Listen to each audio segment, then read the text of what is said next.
Welcome to Spotlight Gulf Coast, a weekly showcase of people and events across South Mississippi. Spotlight Gulf Coast is partnered with William Carey University and sponsored by the IP Casino Resort and Spa, Mississippi Power Company, and Butch Ostelet Autoplex. Hi everyone, this is Todd Trenchard, Executive Director of the Baco Foundation of South Mississippi, welcoming you to another segment of Spotlight Gulf Coast right here on WXXV. Each week we're coming into your living room talking about what's going on all across South Mississippi, and we want to thank our sponsors for this generous opportunity. Today we're joined by David Wilson, and David, welcome to the show. I know you've been trying to come on for a long time. Thank you, Todd. Yeah, I have. And we wanted to get out what your nonprofit does. I know you talked to me about, your passion for helping disabled vets, right, and somehow incorporating law enforcement. So we'll get with Lieutenant Spicer after that. But tell us a little bit, just an overview. Okay, so I am 100% disabled Air Force right out of Keesler, and I started learning traditional jiu-jitsu over 23 years ago for my own personal rehabilitation. And because it was so amazingly effective at helping me, we decided 3.5 years ago to form our own nonprofit organization. The focus of our nonprofit is teaching other disabled vets, special needs kids and adults, and law enforcement officers. But all our classes are free, but we do accept donations. Okay, and sitting next to you, we got obviously a law enforcement officer, and I know him as Jester's handler. And, of course, I met you. You reminded me at the fashion show a few years ago, and Jester, of course, being the hospital security dog that actually serves a lot of purposes. Yes, sir. And before that, you were with? I was with the city of Goshen. I retired from there, and then I went full-time to work for the hospital system police department. Okay. And so do y'all try to work together, or? So he is one of the regular members of my class. He's one of the few law enforcement that we have that shows up 2 to 3 times a week. And we focus on techniques that he can use from the interview position to be able to lock somebody up, take them down to the ground, roll them over, and pin them face down so that they can be in a cuffing position. And so when I talk to him, he says it's the most amazing thing, and he wishes he'd started 20 years ago. Oh no, with law enforcement, and having a kid, I had a kid that Randall Harper, you didn't know Randall, but having to sometimes put themselves into a position that it's you and the bad guy. And well, the thing that I realized over my career is, we obviously train for a lot of things, and there's a lot of emphasis on firearms and all that, but I have been in way more physical fights than I have. Thankfully, have never had to draw my firearm and fire at another human being. Hope I never have to. But I've been into a lot of physical scuffles that could have very well turned into a situation where if I felt like I was losing this fight, that I would have to transition to that firearm. And jiu-jitsu is one of those things that I have found that could potentially aid me into not having to go that route. I could, take care of a situation because I know how to fight. Right. That might have ended up going into a deadly force, because a lot of people today, what their skill level are. Right. They're more powerful, stronger, and things can go south in a quick hurry. But if you know how to handle those and control those situations physically, you'd be surprised what you can do against a much larger opponent. And I like Dave said, I wish I had done this many years ago. And I'm 55 now. Right. And just goes to show you can still, even at an older age, participate in something like this and do well at it. And I just encourage the younger guys from experience, learn this stuff. It'll save your life. Now, David, you started this nonprofit, of course, right when COVID hit. Correct. Exactly. Yes. When we're talking on the phone, not the best time to start any business. Right. But you went through that. We were talking before coming on the air. Obviously, getting the word out is one thing. You want to get that, but you also need financial contributions, and you've been supporting this yourself. Correct. This whole time. Yeah. So I am 100% VA, and I'm Social Security disabled, and I use that money to fund the program because it's very powerful in the people that it helps. But when we formed the 501c3, the idea was we would go for grants and we would go for corporate sponsorship. And so far, it's not really panning out. So if there's anybody out there in the viewing audience that is either good at grants or willing to help out financially or in any other way, we'd really appreciate it. And you're going into this not having any knowledge how to do it. So I know you've called a couple times. You got a building, you've got, some people that have been through that. Again, that's your best marketing tool. Right. And something else that wasn't mentioned, he also offers a kids class. And I myself get a lot out of that, seeing these young people.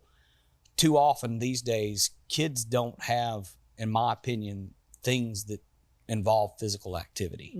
And this is something that's out there for them. And a lot of parents, hey, I can't afford to send my kid to these traditional schools, but maybe they can help out and send their kid to David. And they're the kids that come, they really enjoy it, and I think they get a lot out of it. So it's a big community resource that's out there. Right. Now, you deal with disabled vets. Correct. And where are they coming from? Are you working with the VA and just I'd like to say referrals? yes, but it's almost entirely word of mouth. I've reached out to all the VSOs in the area, the DAV, of which I'm a member, the VFWs, the American Legion, and the VA hospital themselves. And it's kind of, we're not getting a lot of veterans that want to come out and do it, even though it's amazing for anxiety disorders, it's PTSD. We have our own grappling with PTSD that we formed. That's our program. I'm just not getting the numbers that I think we could really help here on the Gulf Coast. If somebody wanted more information, how are they going to get that? Do you have a Facebook page? Or you We do. We're on Gaucher Van Cleve Road. My phone number is 225-205-2224. And you can just call me or text me. And we also have a Facebook. We have our own webpage. So we're very easy to find information on. When you say Gaucher Van Cleve, where are you at? Off of 90 or headed So north, no, or? we're 3 1/3 miles north of 10 at exit 61, or if you're coming from 57, we're about a mile south of 57. Okay. We've just got about a minute left, and you said that this has helped you out tremendously. Yes. And you would certainly refer this to anybody in law enforcement. Anyone at any level in their career, I would encourage it. But most importantly, these younger guys, I would strongly encourage them to take some sort of martial art training to just assist them, because it's invaluable. Yeah. It's just, I can't emphasize it enough. You're going to get in a lot more physical fights than you will using your firearm, and that's just as important, if not more so, to train on your physical than it is just your proficiency with the other tools that you have. Okay. Well, gentlemen, I appreciate y'all coming on, and again, hope you come back and maybe we get into a little grappling. That sounds great. Yeah. We'll have to get the table out of here. Right. We're going to take a short commercial break. We'll be right back.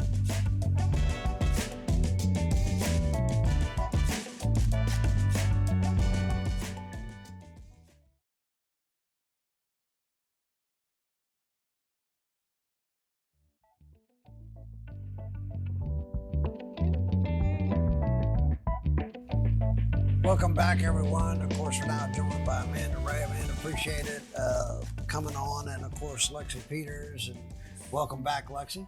I'm happy to be here. It's always so special and so cool being here in this scene. So I'm happy to be back with both of y'all. Well, this is, I guess, a great show for us, because it's 1 year after I think you went off to school, and you can tell us now about that college experience. Yes, it has been such a special year, such a big jump for me. You know, you think you're going to college in state and it's not too big of an adjustment, but that 5-hour drive is not a little thing. So it's been a huge adjustment year for me, being away from everything that I've ever known my whole life, but it has been a huge growth year for me, and I'm super grateful for everything that's happened in the past year that's made me grow a significant amount since when I was here a year ago. It's, again, traveling off like that, it doesn't seem like it's too far, but it's just far enough. Right. That you can't come home every weekend. Exactly. And, when you come home, you bring back a whole bunch of laundry Yes. instead of the one little bag. And, That's right. tell us a little bit about, from a scholastic approach. I mean, college is different in that you have to force yourself or discipline yourself to go to classes. Right. It's actually a lot less school than you're used to. It definitely is. And I honestly wasn't really, I guess, expecting that. And, at St. Patrick, some high schools on the coast or throughout the country, you don't have to go to every single class your senior year. You can kind of leave early. We were there from 8 to 3 at St. Patrick. And so getting to college, and I'm like, I only have 2 hours worth of class on Monday, Wednesday, and Friday. Right. Like, that is not a normal thing for me. But I've always been pretty disciplined throughout my life, so I do a pretty good job with getting to my classes, getting my homework done, and all of that, just to get me where I need to be in life. Well, I know we always say, we bring this up, your experience with us and the foundation, you were able to do some things like come on TV, do the fashion show, get out in front of crowds. That helps you mature, Yes. As a young woman. And so going to college, you actually have some advantages Right. that a lot of others, they're not exposed to that. Yeah. Even just like talking to people in general, like the people that I've gotten to talk to within the Baker Foundation has definitely helped me and prepared me for so much for my future.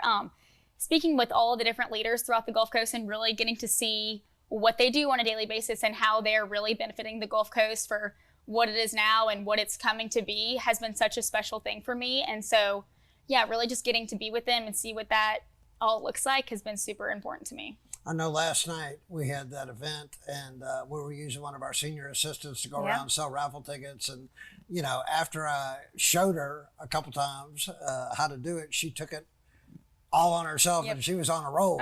She did fantastic. And she even got up and talked during our presentation. She did a great job. So. Yeah, no. It's great to see the maturity. It's almost skyrocketed. Yeah, for sure. Forward. Now, this summer you've got a special job. I saw you post something about it, and then I was asking you before we came on. Yes. So this summer I'm a part of UDA staff. UDA stands for Universal Dance Association, and there's a lot of different things that go on within UDA, but my job for the summer is to teach I'm in Mississippi, Louisiana, Alabama throughout the entire summer. And so UDA camp is where high school and middle school teams go to camp to learn all of their dances that they'll use throughout their season, football, basketball, whatever they use their dances for. And so with my mom being a studio owner, it's always been really important to me to be the role model that for the girls that, I'm surrounded by, and really getting to expand that to such a broader spectrum within the state surrounding me is such an incredible opportunity for me. And I honestly can't even believe that I get to have that as my job. I grew up going to UDA camps and, looking up to those staff members so much. So the fact that I'm a part of that now, and I have so many campers, looking up to me and wanting to know my name and where I'm from, just little things like that, it's been the most special experience for me. I think that cheerleading, of course, we use Kelly for our routines, Kelly Pilger, just at the Jolly, and we had, the Ocean Springs cheerleaders there. But it seems like those, they're just seniors for the most part, but they just seem so much more mature than some of the other kids that may be, seniors. And I think it is because they're getting out in front of people. I do too. I agree, especially after seeing the Ocean Springs High School girls come on at the Jolly and perform. That was awesome. These girls are so mature. Yeah. I feel like they're a lot more mature than some of our board that was all over the place. You can tell they're committed. No, for sure. The skills, the leadership, the time that they put into the willingness, routines. To really do it and be there for all that event was super awesome for them, and they did a great job with that. Okay, I know you're gonna have fun doing that this summer. Now, has your major changed? Usually when you go out of school, it change. We were actually just talking about that. It is not yet. I'm still, my major's business with my emphasis in marketing. I got more into those type of classes within second semester, but this upcoming semester will be a lot more within that range. So we'll see how I like it. I've really enjoyed it thus far. So I'm looking forward to continuing in those classes this semester. Now, I know up at the Grove, it's a big thing. Football is besides LSU, I can't think of two places that are crazier, or just more every game. Oh yeah, is an event and stuff like that. It's a production. Being in a sorority obviously is exposed you to a lot of the things. People think that sororities, fraternities are all just big parties. They're not. There's a lot of service work. It really is. And I think I talked about this a little bit last time, but sororities are so much more than the girls who like to take pictures and the date parties. Like, yes, that's such a fun aspect of it, but we really play such a vital part in our university and in Mississippi, and like as far as to go like throughout the country with all of our other, like I'm a CIO and we work with other CIOs like at different universities. And so our philanthropy is Make-A-Wish. So we donated tons of money and we do anything that we can to help them out. And so do all of the other sororities across the campus. And so it's such a special thing to be a part of, and people definitely don't always see it as that. Yeah, and I'm starting to see that exposure here on the Gulf Coast. You're seeing Neptune, which is a big carnival organization, now is becoming a force in the community. Right. You get all these guys together and you got 500 guys, well, they can do some good. And so you start getting that mindset. So I'm glad to hear you say that. It wasn't that way when I went to LSU and the Deeks. I mean, we were certainly all about us, but appreciate you coming on. And again, when do you go back? I moved back up August 1st. Not too, I mean, it's not too far off, but better off than high school. They're already going back. Oh, so yeah. That's, I don't know if I'd have gone for that one. So appreciate you coming on. But it was so great to see you all again and be back here. Lexi. We're going to take a short commercial break, and Amanda will be right back with our guests. So don't touch that remote.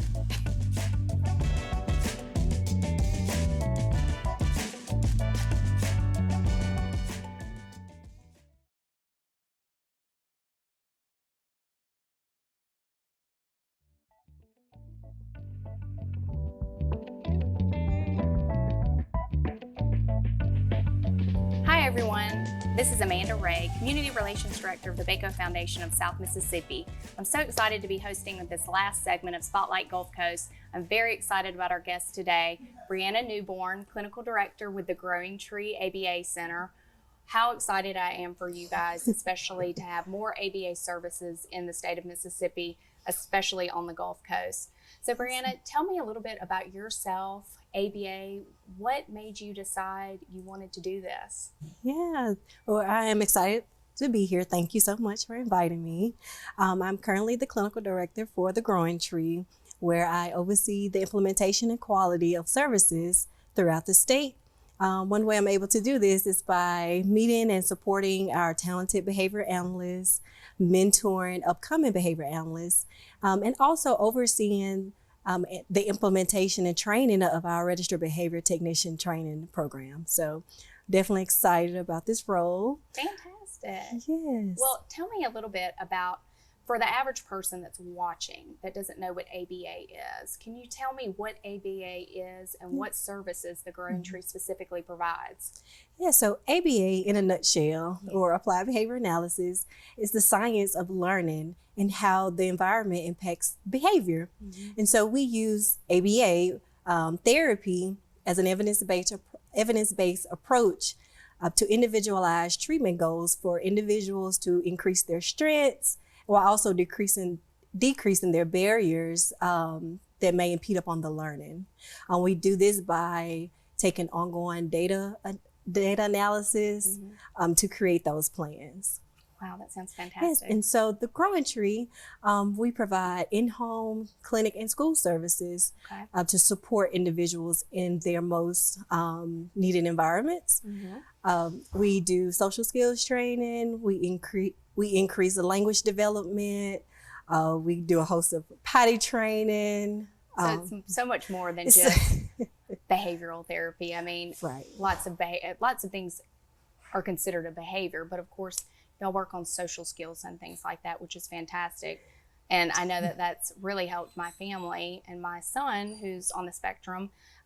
He still struggles with some social difficulties and things like that. But I mean, the progress that he's made within a year is truly amazing. So I'm very excited for the Growing Tree and for the kids on the Gulf Coast, especially that way we can have more services to help families and help children. Now tell me I love y'all's slogan, No Wait List Mississippi. So tell me about that.